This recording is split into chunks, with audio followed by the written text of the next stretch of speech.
Hello, my name is Gisela Bajer-Pink, and this is Coffee Talks. Today, we're going to talk about, is this SME wake-up time? More than 72% of UK SME owners believe business is becoming more difficult, according to a survey done by 500 SME owners by Allica Bank, an SME bank. So what I like to do is invite you to have a conversation with me, and I have a lovely team of people that I like to welcome into the room, and let's have a discussion about it. So let's start by inviting Bally. Hi, Hey, Bally. Hi, Gisela. Bally. Hello. Good to see you, as always. Thank you. So Bally is a certified performance coach and leadership strategist, a flow consultant, and the author of Wisdom Women Through Adventure in Golden Threads, which sounds like a beautiful title. But Bally specifically specializes in AI and integration in inclusive leadership. So it's great to have you here, Bally. Thank you for joining me. Oh, it's an absolute pleasure. Thank you for inviting me. Yes, and I love this topic because it's so dear to my heart. As you know, you and I have been speaking off camera a lot of the time about this. So, yeah, absolutely. And what you just said about this idea of like 72%, it's really frightening because the barrier to entry for a lot of people is the tech side. So you can see kind of why I've really kind of thrived and really loved supporting those leaders, right, wanting to take the step up, because if there's a barrier to entry, they're either going to want to take that or they're going to resist and just like go and hide. Absolutely. Right. So let's welcome some more of our guests. I'd like to invite Christopher. Hi, Christopher. Gisela, hello. Lovely to see you again. Thank you. Thank you for Nice to having me. see you. So Christopher is a master coach that teaches leadership. I know you're not going to like that, but it is who you are. That teaches leadership and specifically self-mastery for people who lead. And he's currently teaching a new, very exciting program for people that have no idea what their new purpose or their calling is in life.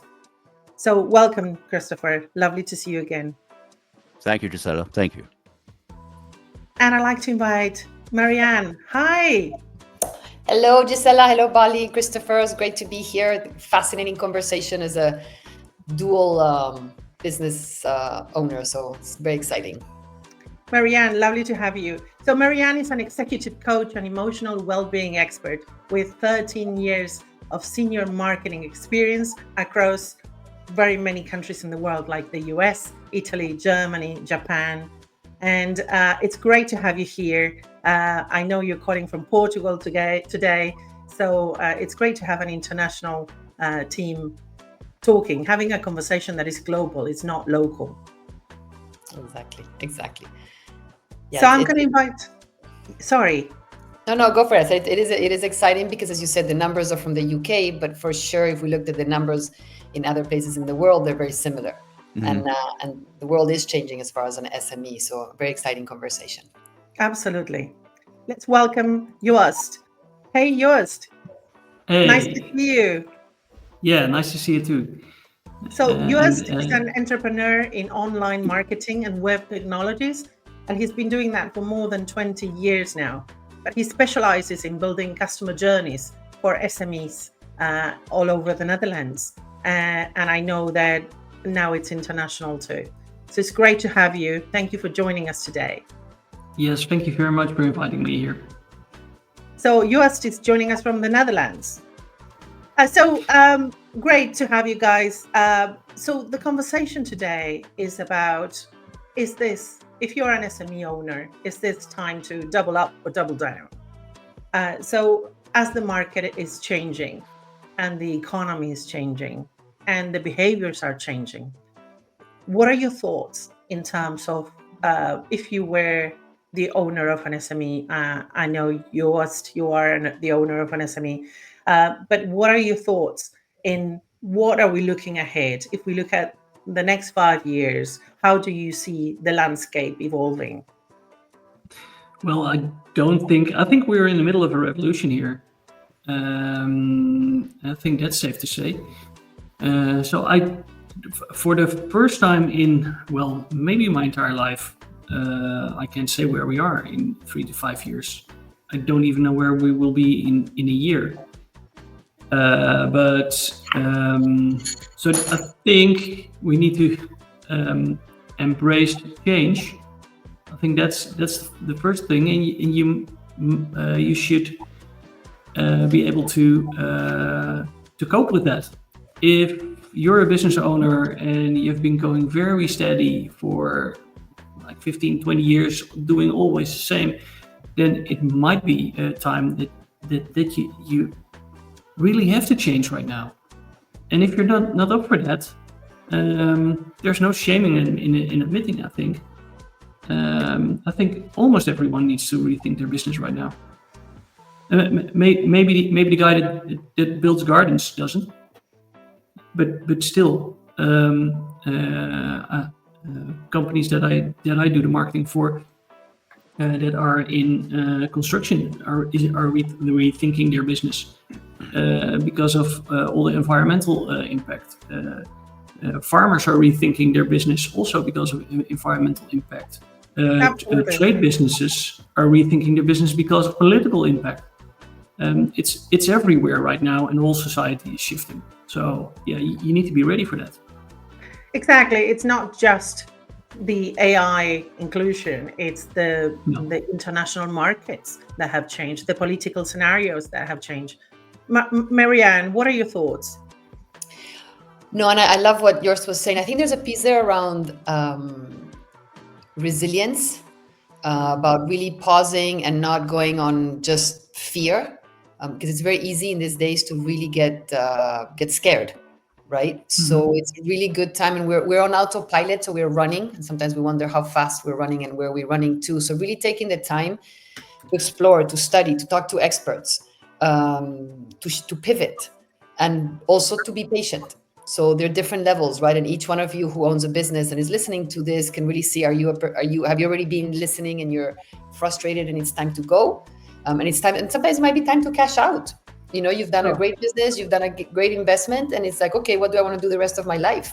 So this is the time to really self-reflect and go deep. And as Joost was saying, is we used to know what was going to happen in a year. We don't know what's going to happen in 3 months. No, and absolutely. So there's a piece around resilience and just being able to sort of surf. Like, we cannot change the waves, but we can learn to surf. So this is a time to learn to surf internally and externally. It's being okay with uncertainty, and it's not for everybody. Some people like to have that organization. But the question I would say for me is, so you're a baby boomer, you had your business for 20 years, you've done really great, but this is beyond you. This change is just tipping you over, and it might be time for you to decide to go, to sell your business, cash in. But you're still young, so how do you find your purpose inside that, Christopher? Well, I was thank you. So I was listening to what Joost had to say about embracing change, and a number of things. Marianne, pausing, not being beholden to fear thinking, and funnily enough, although this is a time of great change, in a way it's not, in that things are not, what's changing is the pace of change. Change is happening very quickly, but all organizations exist to do something. And in a time of great change, you have to know why you're here. So when you use the word double down, I was thinking, you need to double down. You need to double down on why you're here. You need to be very clear on what your market what the market wants and what its concerns are, and be able to embrace and adapt to that quickly. And that implies a leadership structure, which SMEs are good at because they're small and nimble, but it implies a leadership structure which is able to take change and run with it. Now, it's easy to say. What that means is it cannot be dictated by the boss in a funny sort of way, because the people on the ground are the people closest to the market. So these are the people seeing the change, and therefore they need to be empowered to be able to suggest, this is what's going on in the bit that I'm dealing with.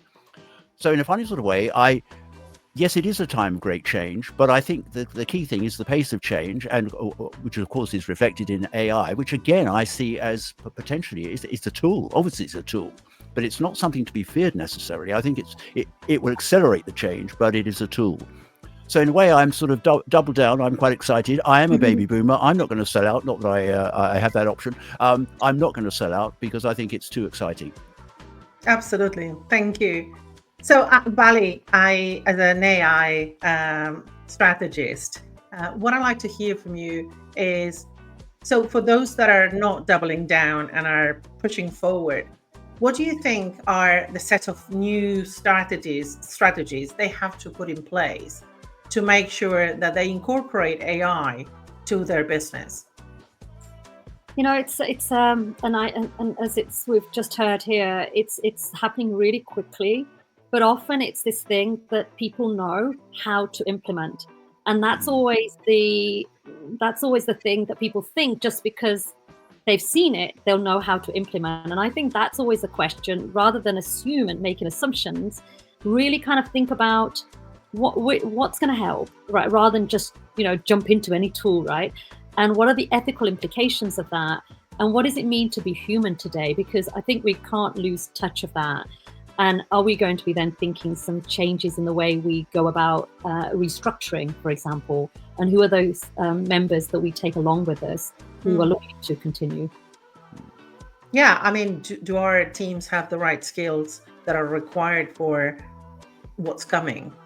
But what I think that it's important is that we understand and we analyze what are the opportunities that arise from these changes. Because, when everything is up in the air, this is come and get time. There's so many opportunities in the market at the moment, companies that are on sale. And I know, Joost, that you are an investor as well, and that you are acquiring some companies.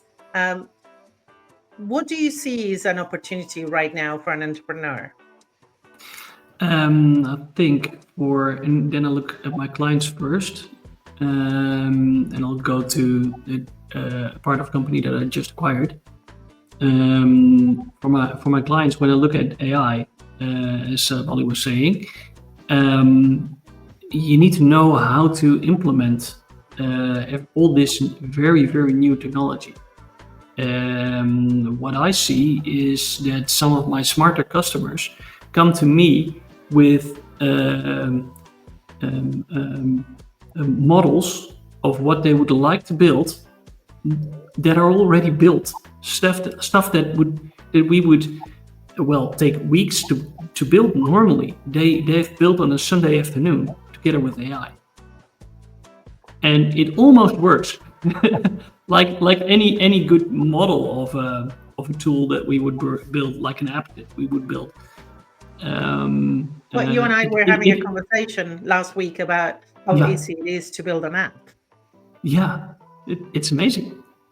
And I could see that in my own company. I could see that as a big threat. Like normally I would build apps for my clients and I would charge them tens of thousands of euros in my case, for building a model first, then building the actual app, testing it, go to different phases.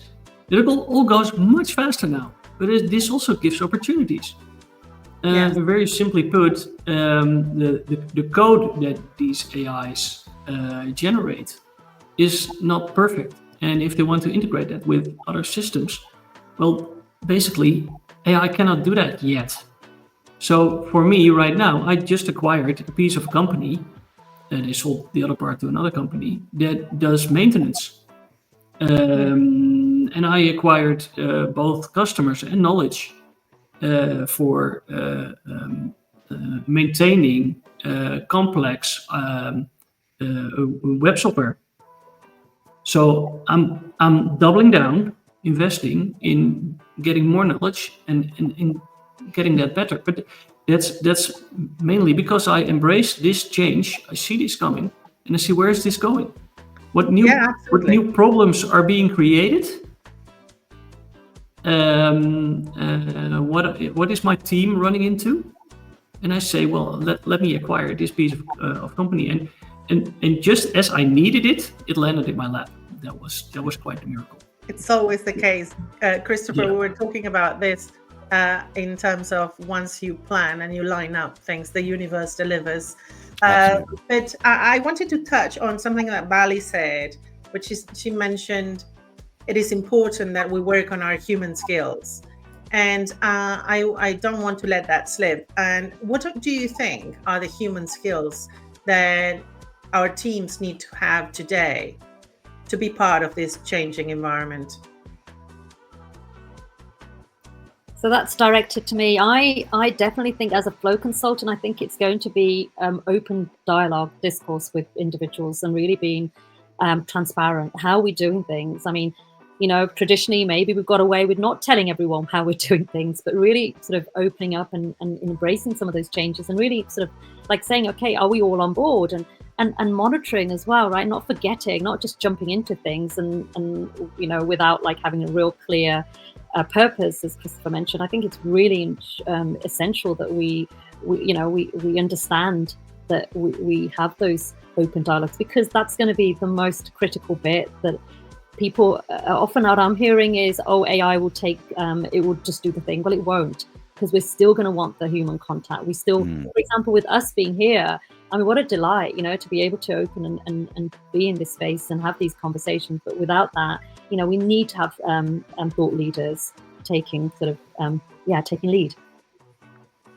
Marianne, what I see that as a leader, many SMEs will have to reshape, and relearn skills, not just AI related, but relearn how to manage technology and upskill their teams so that we can prepare for what's coming.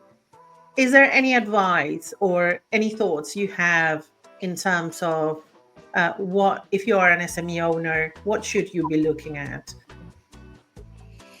So adaptability, that's a great question. Actually, I love what I've heard up to now from Joost and Bally, because if I can make reference to what Joost said, is AI and technology is just another competitor. So just as the way we used to deal with competitors in the past, we would look at what they're doing and see where our advantage is.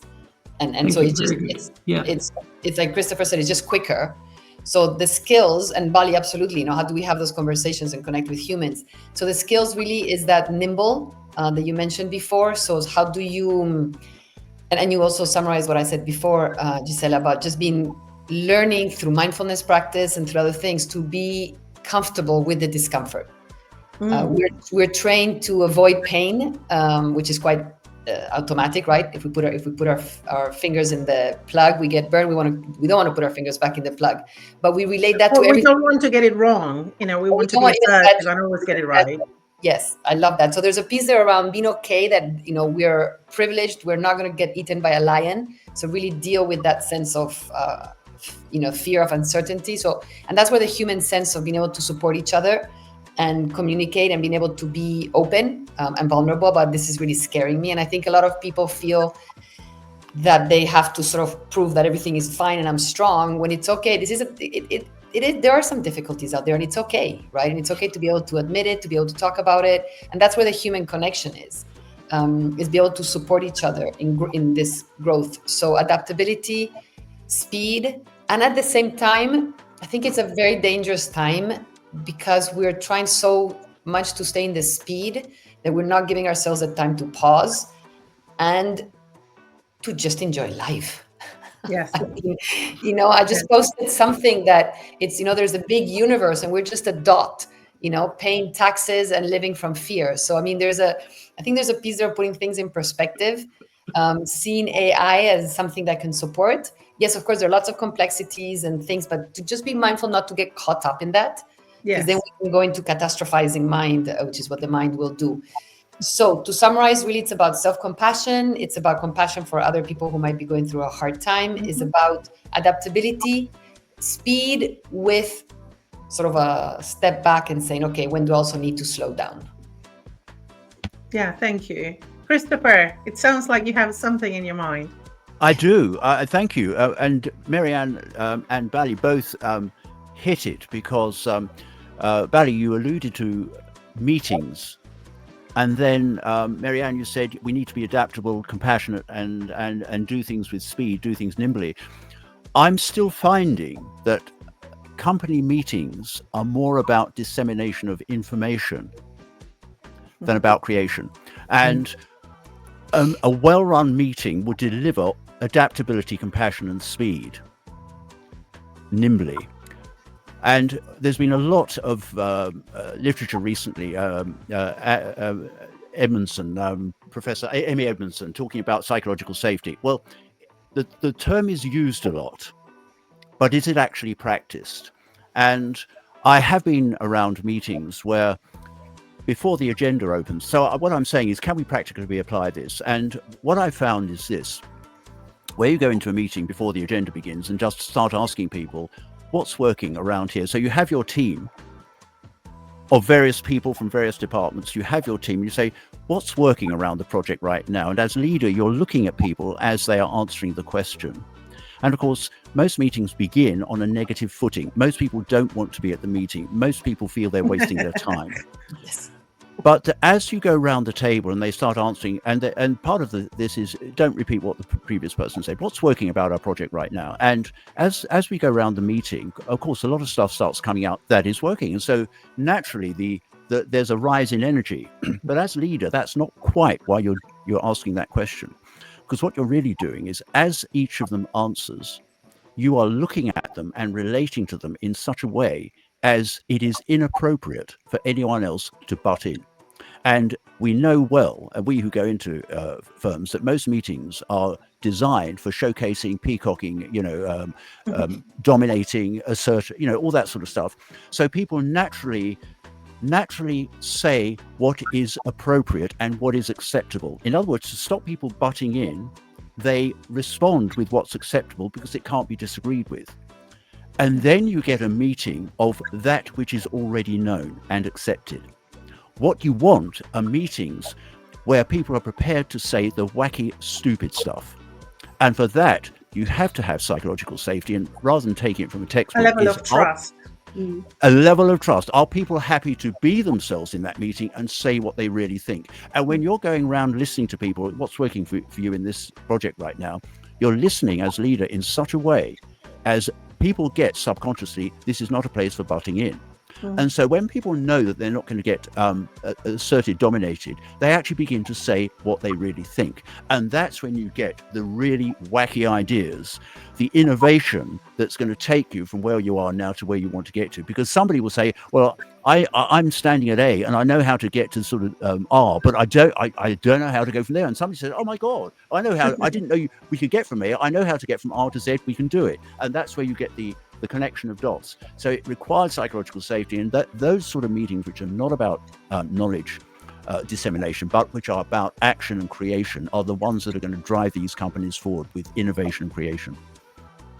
Yeah, I get that. But you now have to throw into the mix that inside meetings, now you have the AI companions that are thrown into the meeting, recording everything you say.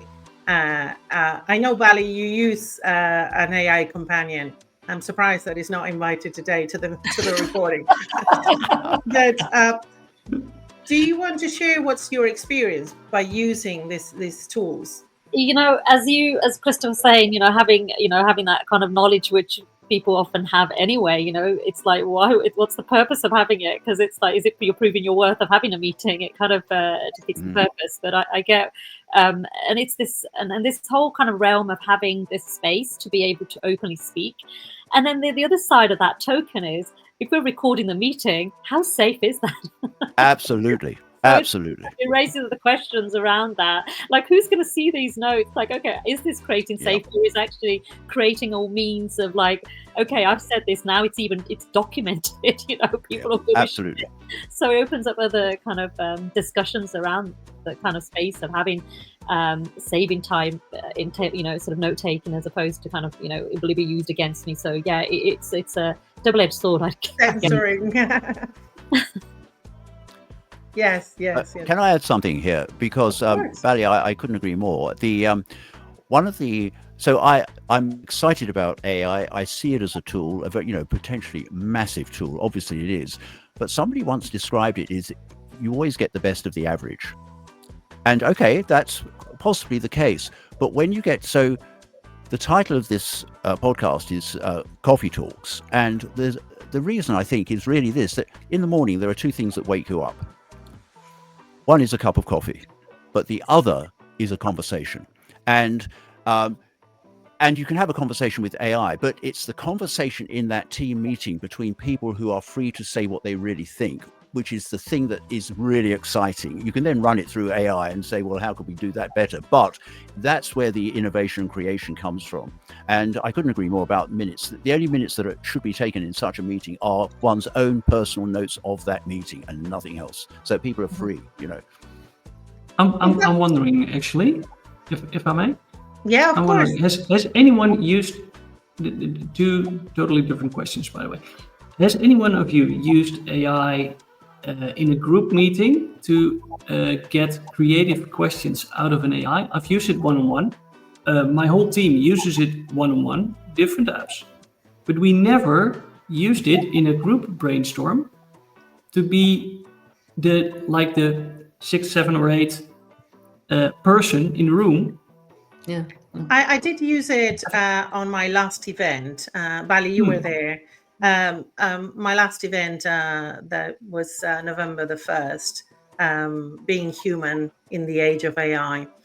And I invited my AI personal intelligence companion. And I had some people in the room that I had been discussing with the AI about, and that had been guests in my previous podcasts. And they were going to be in the room. And I asked the AI to acknowledge them.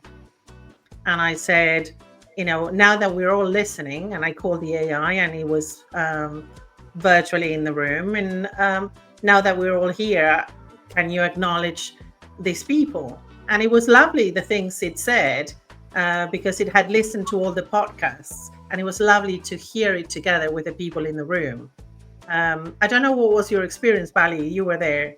Yeah, it really opened up the conversation for a lot of the attendees.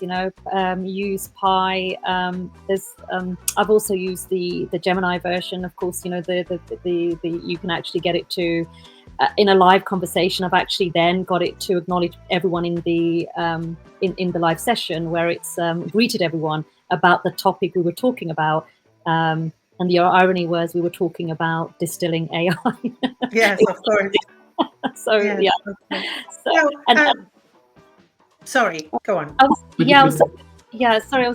gonna say one other point with regards to that. So yeah, it does acknowledge it, and what Christopher's point about having, so just kind of backtracking a little bit on this notion of make it really clear what things need to be documented and allow that space. I just wanted to kind of just pick that up, because that was something that often we can take the conversation further, but just anyone listening in knowing that actually just kind of be very clear. And some of that we will know from our own practices, that we will be that safety of what we will share, what we wouldn't, but perhaps even bringing new people on board just to kind of have that kind of acknowledgement of what's acceptable that's shared, as opposed to it's just all disseminated and given out to people. So just ways of gauging that. Yes, absolutely. So another thing that I find quite interesting at the moment is that the political scenario, the international political scenario, without getting into details or people about it, but it does have, for the last, I would say, 10 years, it has been having an impact in our behavior, especially in the UK, I would say. But now in Europe, it has been having an impact in how we operate and how we move forward. Do you see that this is going to be also a decisive factor in the coming years?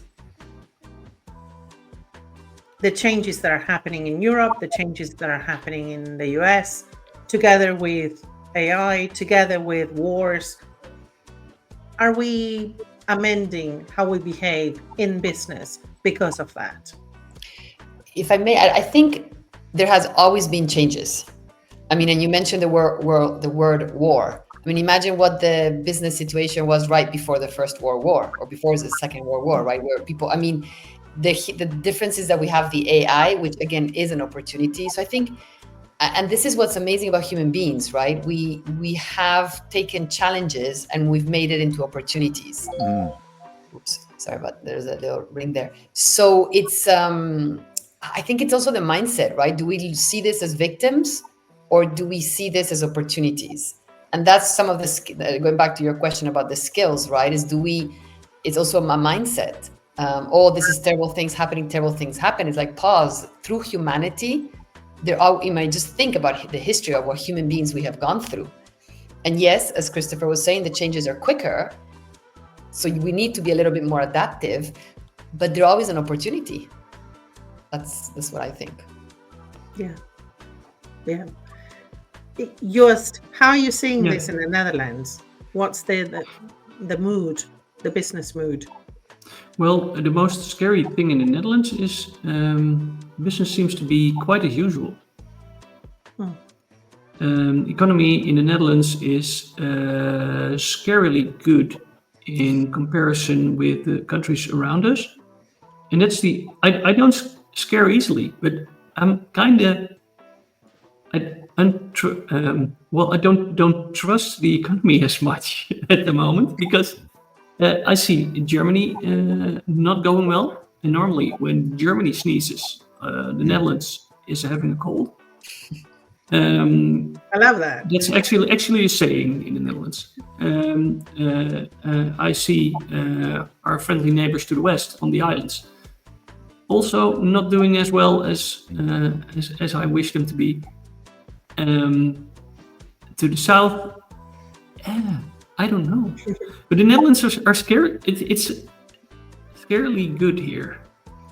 Great. Can you not just enjoy it? Yeah. Can you not just enjoy it instead of getting scared about it? I also enjoy it, of course.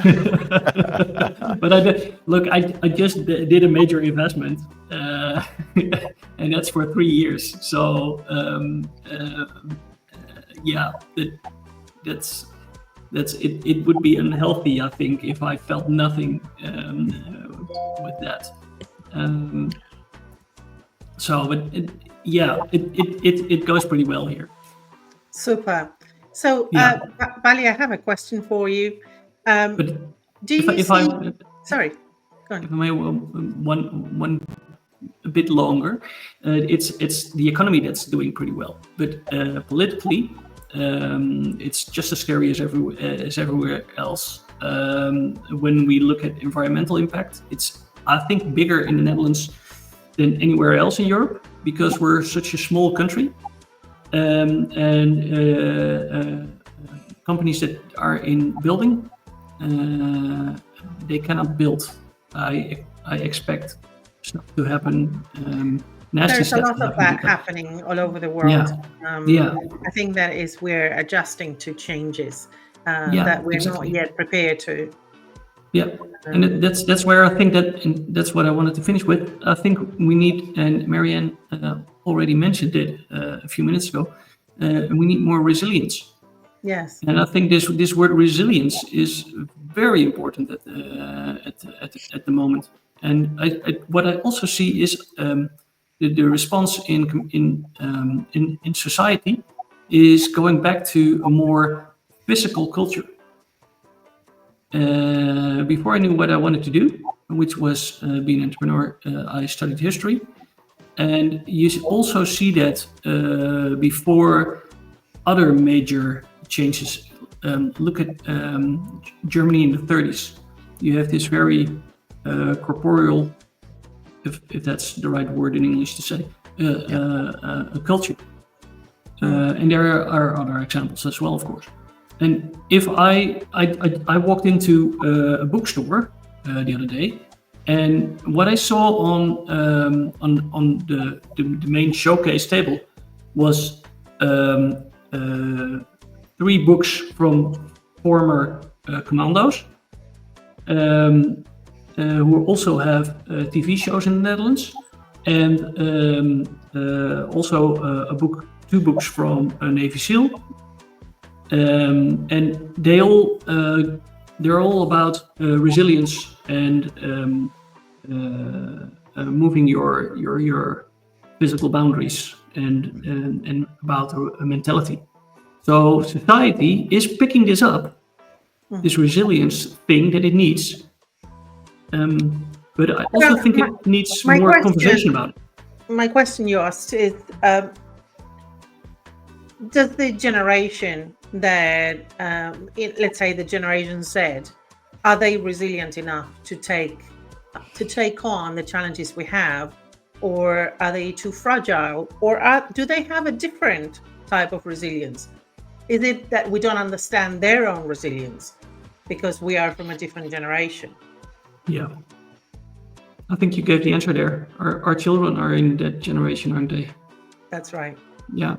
I think they have a different type of resilience. When they must, they double down. But when they're not, when it's not necessary, they're lazy as cats. Bally, how do you see that using AI is making us more either resilient or lazy? Yeah, that's a very good one. Yeah, Sorry, Bally, go ahead. Yeah, I was just. It's a great question. I don't think that we've got to just rely on AI just to do the things, because on surface level it will do the things that things can be done on surface level, but the deep learning and the other components within AI, we're still going to need we're still going to need those expertise. We're still going to need creativity. That's not going away. That's my kind of component. So I really feel there's an opportunity for people to really master these skills, rather than think it will just give us an excuse to become complacent. I think that's the danger there, because it just won't. And those jobs that people do on those service level stuff, automating an email, that type of response, I mean, those jobs will become obsolete. That's kind of where things will be. I just can't see we're not adding value. No, exactly. So continue, if anyone's kind of in the SME world and is about to embrace in this new trajectory of growth, and whichever generation, understand you're going to have to adapt and be ready for that. So 75% of global knowledge workers are using AI in their day-to-day job. That's a very large amount, 75%. And what I see is that it's increasing. The percentage, so 75% are using it, but the percentage of time and the percentage of tasks that are using AI for, at the moment, it was marked as 20%, but that is increasing. So you turn up to work, 20% of your time has been automated, which is great. So that's the task where you don't add value, something that could be done, like you say, the note taker, that can be done. You don't need to do that. But where specifically those areas, and Christopher, perhaps you can give us an idea, what are those areas that you see that humans are irreplaceable? We need to have more humanity into it. Well, I was laughing as you asked that, Gisela, because at every stage of automation throughout history, the one discriminating factor is the amount of time the human can be at the coalface. So every time so every time there's an improvement in technology, a time-saving device, it doesn't mean that you stay home for another hour. It means that you just do more at work. So we who are coaches have not seen any change whatsoever in people coming to us frazzled and involved in constant busyness. So I think one of the key things, I think one of the most critical factors is the amount of time a boss gives him or herself, particularly at the start of the day, to sit and do nothing.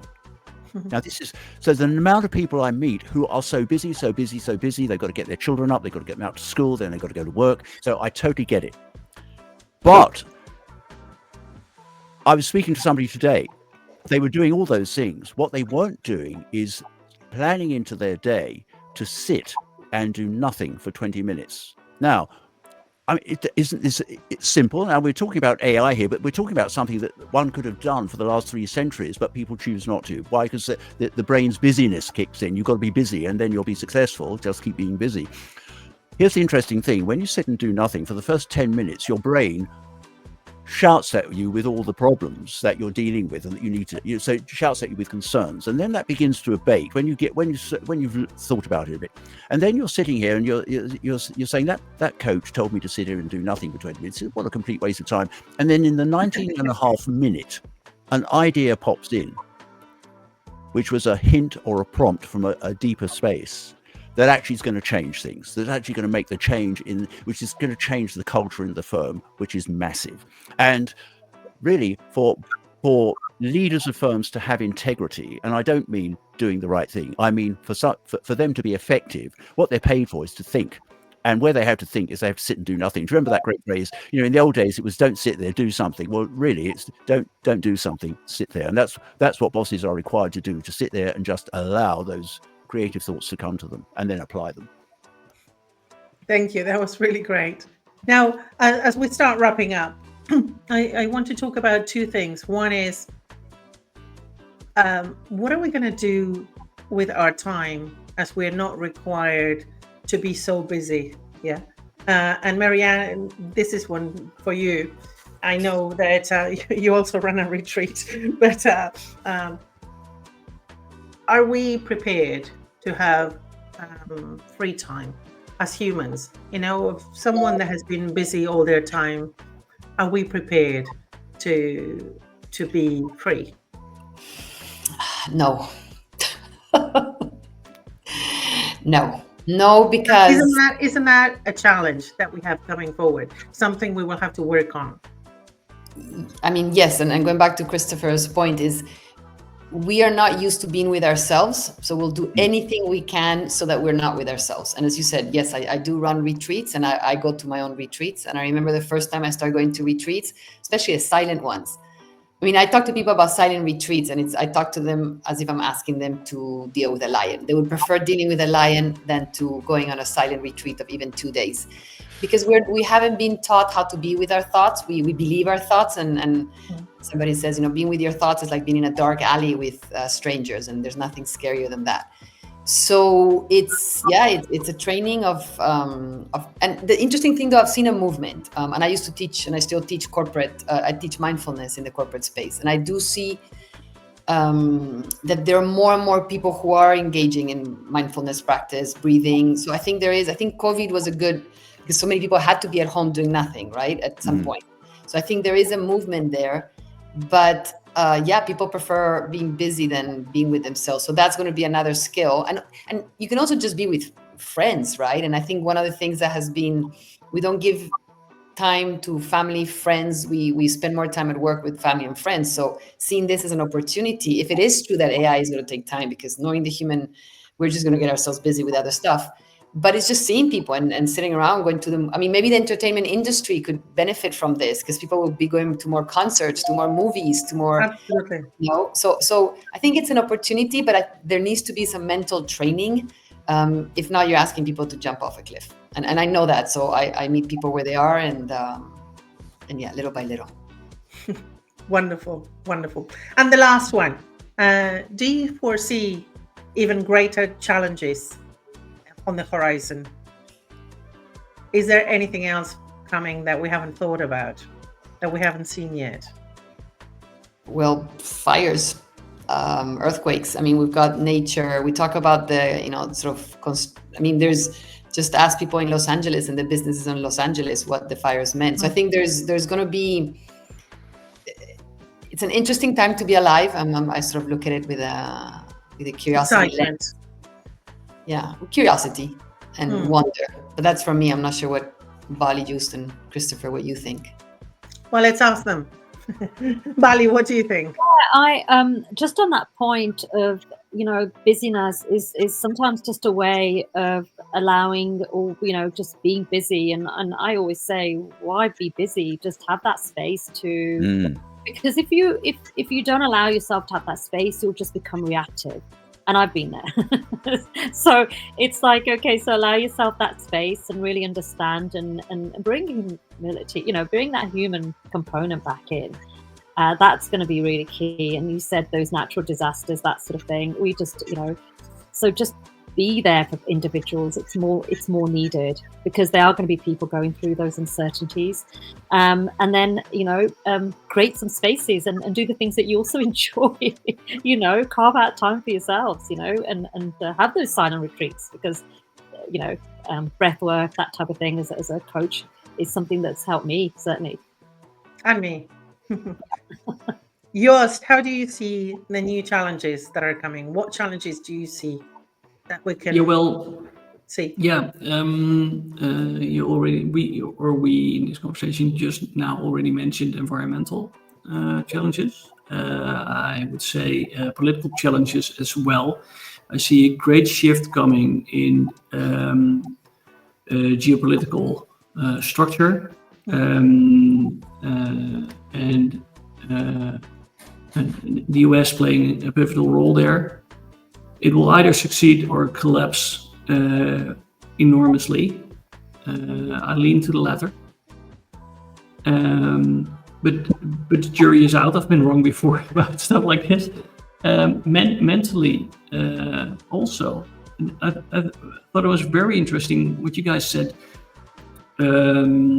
What Christopher started mainly about how people didn't get more rests, didn't get to do more nothing since, let's say the Industrial Revolution. As it started, we all got busier. Life got at a increasingly higher pace, and I don't think AI or any other technological advance is going to change any of that. I think we're going to go faster and faster and faster, and I think Bally said it. We might run ourselves off a cliff or something,